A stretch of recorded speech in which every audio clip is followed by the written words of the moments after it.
Indiana is not known for its radical politics, but it did produce one of the most successful socialist politicians in U.S. history. In this edition of Hoosier Notables, we profile the outspoken union organizer and candidate for president, Eugene V. Debs. Debs' parents were French and they immigrated to America, first to New York, later moving to Cincinnati, and finally Terre Haute. The medium-sized city, whose name means high land, is located about 70 miles west of Indianapolis. The family struggled at first, but when Debs' mother started a grocery business in the front room of the house, it became a success, later moving to a downtown location. Growing up, Debs' father read to him many classic works of French literature.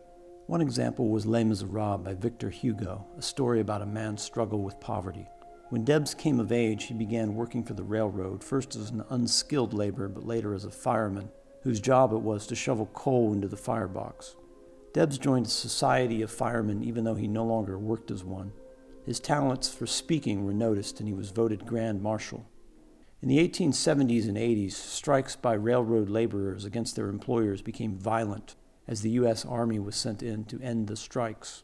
It was against this backdrop that Debs began his union career organizing railroad workers.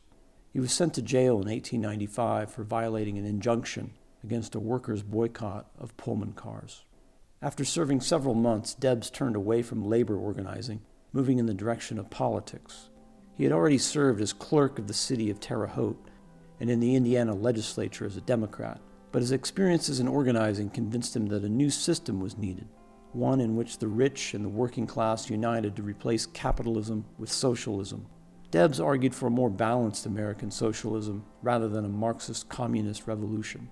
He began touring the country giving lectures about socialism. He first ran for president as a socialist candidate in 1900 and would go on to run 4 more times, the last time from a prison cell.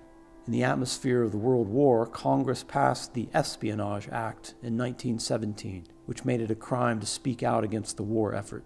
After a fiery speech in Canton, Ohio, condemning the war, Debs was arrested for violating the act. He was convicted and his appeal to the Supreme Court failed. He served several years in prison in West Virginia and Atlanta. In 1921, President Warren Harding pardoned Debs on Christmas Day.